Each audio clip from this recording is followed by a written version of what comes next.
그 다음에 한번 봐보세요. 아까 우리가 중세, 그러니까 서구사회 속에서 농촌에서 도시로 이동할 때 뭐가 주도했어요? 도시가 주도했어요. 근데 도시는 뭐 어떤 공간이에요? 자유가 숨쉬는 공간이라 했잖아요. 그러다 보니까는 정치적 자유와 경제적 자유주의가 싹 텄다랬잖아요. 그래서 등장한 게 뭡니까? 정치적으로는 자유민주주의 질서, 경제적으로는 시장경제 질서가 새로운 제도와 시스템이 등장한 거잖아요. 정치경제 시스템이요. 그러면 디지털 경제 생태계도 마찬가지로 새로운 정치 질서와 새로운 경제 질서가 필요하지 않겠습니까? 당연히요. 예? 왜 산업화 시대에는 그러니까 산업화 시대가 농촌 경제하고 다른 그러니까 정치 질서와 경제 질서는 필요한 건 이해하면서 왜 디지털 경제가 이 오프라인 산업 생태계하고 다른 생태계인데 새로운 정치 경제 질서가 필요하던 건 이해가 안 되냐고요. 그러면 디지털 경제라는 건 뭘 했었어요? 디지털 경제 생태계는 어떤 세상을 했었어요? 자율성, 협력 이런 거였잖아요. 이게 핵심적인 저거였잖아요. 그러면 여기에 부합하는 정치와 경제 시스템은 뭐겠습니까? 디지털 민주주의죠. 조금 더 디지털 직접 민주주의죠. 예? 디지털로 우리가 훨씬 더 그러니까 직접 민주주의를 더 강화할 수 있잖아요. 디지털 민주주의잖아요. 오프라인에서 했던 민주주의하고 디지털에서 그러니까 민주주의가 어떻게 같을 수가 있어요? 그렇죠? 그 다음에 경제는 훨씬 더 이제 분산화될 게 아닙니까? 위계제도 없어지고요. 그렇죠? 훨씬 더 분산화된 경제 시스템이죠. 각자가 그러니까 자유스럽게 그러니까 서로가 필요에 의해서 결합됐다가 이어졌다가 또 새로운 것과 또 사실 결합을 만들고 우리가 다양한 협력 관계가 이루어질 수 있는 거냐 디지털 상에서는요. 오프라인 상에 속에서는 그냥 하나 경직적으로 관계가 결정돼 버리잖아요. 그게 평생 그러니까 퇴직할 때까지 가고 이랬었잖아요. 근데 디지털 경제에서는 굉장히 다양한 관계, 다양한 연결이 만들어지는 거잖아요. 예? 거기다 또 한 가지 뭐예요? 아까 얘기했듯이 자본주의 때는 그러니까 우리가 패권주의라 했잖아요. 돈하고 군사력에 의존한. 근데 그게 끝났다 했잖아요. 그게 끝났으면 결국 국가 간의 협력이 절대적으로 필요하죠. 초국가 협력이죠. 국제적인 관계에서 협력. 그러니까 전혀 다른 정치와 경제 질서가 지금 도래하고 있는 거라고요. 우리 아이들이 살아갈 세상은요. 근데 부모들, 기성세대들은 20세기의 민주주의, 자유민주주의, 시장경제를 가지고 집착해 있고 패권주의에 집착해 있고 그렇죠? 거기다 금융도 마찬가지죠. 금융도. 우리가 산업경제사회 속에서는 주식회사 방식이 가장 그러니까 우리가 그 발전된 하나의 방식, 기업 조직이잖아요. 예? 그리고 금융이 그것과 관련 있는 금융이 뒷받침되기 위해서 은행이라든가 자본시장 중심의 금융 시스템이었잖아요. 근데 디지털 경제 생태계에서는 어떤 금융 시스템이 필요할 것 같습니까? 예? 어떤 디지털 시스템이요? 분산형 화폐 시스템이 확실한 불가피합니다. 예? 저 그랬잖아요. 애플이 3조 달러면은 웬만한 나라보다도 경제 규모가 큰데 독자적인 화폐 시스템을 운영하는 게 뭐가 문제인 거예요? 예? 굉장히 다양한 화폐 시스템들이 등장할 수밖에 없습니다. 화폐란 건 그냥 권력이라 했잖아요. 화폐는 권력인데 화폐를 그러니까는 기존에는 누가 중앙이 집중해 있었죠. 국가가 독점하고 있었고요. 근데 이게 굉장히 다양한 화폐가 등장할 수밖에 없어요. 분산화된. 각자 자기들 그 플랫폼에서 그 디지털상에서 쓰이는 거를 자기들이 쓰겠다는데 그걸 누가 막을 수가 있어요. 당연히 앞에서 말한 새로운 인간형을 만들려면 교육 방식과 교육 내용이 달라질 수밖에 없는 거지 않습니까요? 도시문화, 도시경제에 필요한 노동력을 만들기 위해서 새로운 교육이 필요했듯이요. 디지털 생태계에서 사람이 달라지는데, 그리고 제도가 다 달라지고 그러는데, 어떻게 교육이 그러니까 과거 산업화 시대 때 그러니까 그 교육이 계속 작동할 수 있다고 보냐고요. 제가 앞에서 그래서 농촌 경제에서 도시 경제로 이동하는 산업화 과정을 굳이 앞에서 이렇게 장황하게 소개한 이유는요. 그 속에서 지금 뭐냐면은 오프라인 경제 생태계에서 온라인 경제, 디지털 경제 생태계로 이동을 할 때 이게 전혀 다른 그러니까 특성을 갖고 있는 곳이라면은 이 후자에 맞는 디지털 경제 생태계에 맞는 인간형, 디지털 경제 생태계에 맞는 정치 질서, 경제 질서, 국제 관계, 그리고 거기에 맞는 금융 시스템, 거기에 맞는 교육 시스템이 필요하다는 거, 이거 쉽게 이해되는 거 아니에요? 중세 농촌 경제에 있었던 것과 도시 경제에 도시 경제 영역이 팽창되면서 도시 문화가 만들어지고 도시 문화에 맞는 정치 경제 질서가 등장하고 교육 방식이 등장했듯이요. 이거 연결시키는 거 그렇게 힘든 거예요? 네? 힘든 거냐고요. 중세 농촌에서 살던 사람, 농촌에서 살던 농촌의 문화가 도시에서 가능하냐고요. 네? 자, 그랬을 때 지금 한번 봐보세요. 윤석열 정부가 반도체 산업의 인재를 지금 이렇게 육성하라고 지금 강조하고 있잖아요. 이거 뭐냐면요. 우리 아까 얘기했죠. 중세 그러니까 도시로 이동을 하면서 제일 처음에 막 이제 우리가 떴던 게 뭡니까? 방적기 같은 거였잖아요. 실을 뽑는, 예? 면화, 그 다음에 양모에 이런 실을 뽑는 거예요. 이게 막 이제 이게 소위 말해서 뭡니까? 직물업. 사람이 이제 도시 경제에서 제일 먼저 떴던 게 뭡니까? 직물업이었죠. 직물업이요. 예? 우리 옷 만드는 거. 거기를 상징하는 대표적인 그 새로운 기술, 기계가 방적기였잖아요. 이게 뜨니까는, 이게 이제 방적기 노동력을 막 확보하라고 지금 얘기하는 거예요, 지금요. 지금 그러니까 디지털 경제 생태계에 대한 이해는 하나도 1도 없이 지금 그러니까 그 디지털 경제 생태계에서 한 부분에서 역할을 하는 반도체에 대한 수요가 가니까는, 반도체 산업인지 알아요. 이거는 방적기가 지금 굉장히 많이 지금 수요가 증가하고 있으니까 방적기 노동력을 키우라고 하는 건 뭐가 틀린 거냐고 이게요. 그렇죠? 그런 점에서 그러니까는 이 전체 그러니까 이제 변화가 어떤 생태계를 향해서 변해가고 있느냐를 이해를 해야지만이 지도자가 전체 국가의 그러니까는 이 산업의 틀을 그러니까는 짤 수가 있는 거예요. 경제의 틀을 짤 수가 있는 거예요. 예? 자, 이제 그런 점에서 지금 우리 아이들이 살아갈 시대는 포스트 산업 문명 시대다. 이거 이해가 되십니까요?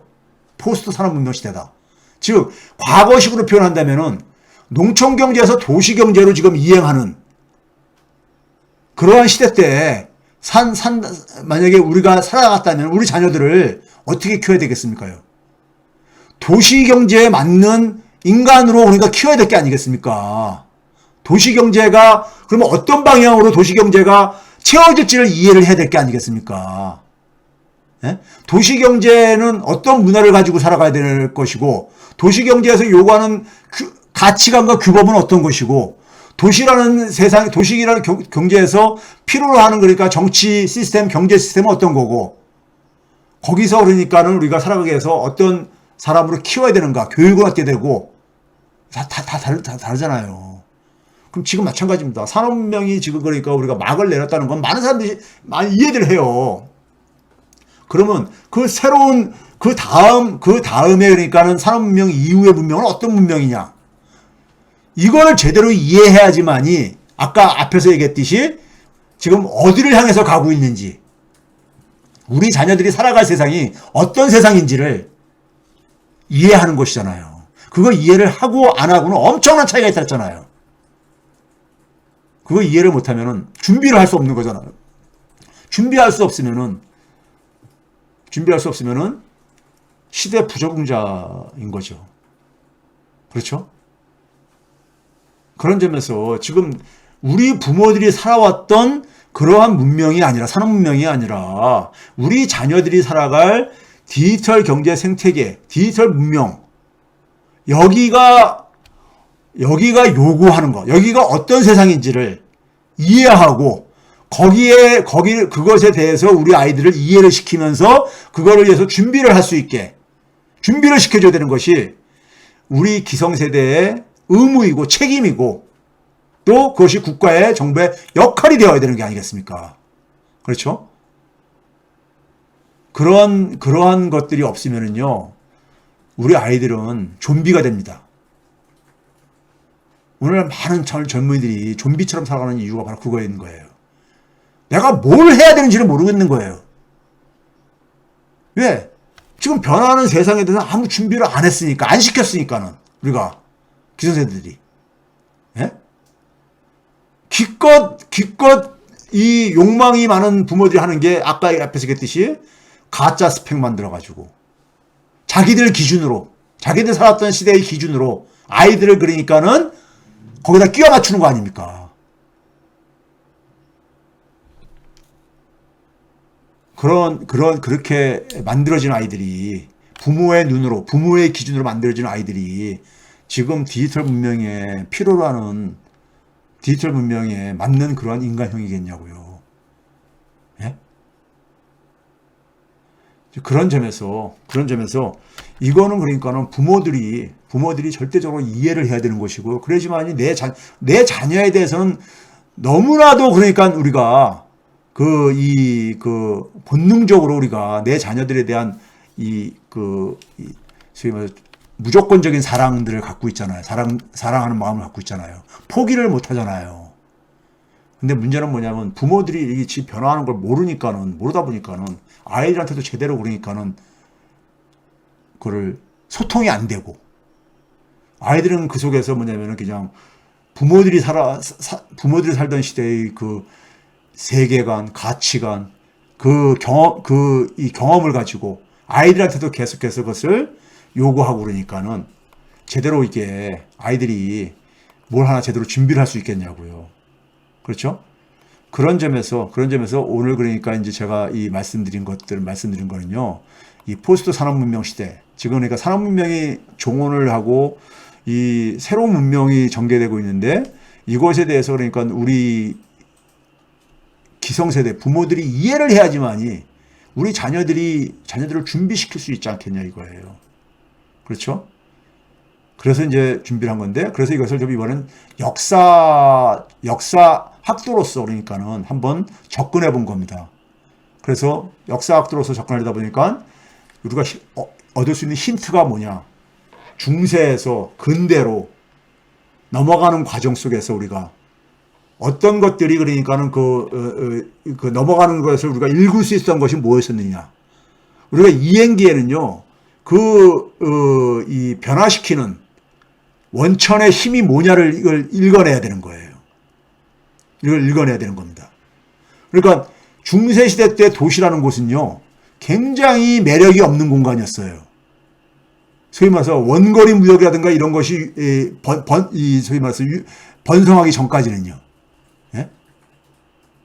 오히려 뭐냐면은 농촌, 토지를 가지고 경작을 하고 사는 사람들이 오히려 더 그러니까 안정적인 삶을 사는 이런 공간이었다고요.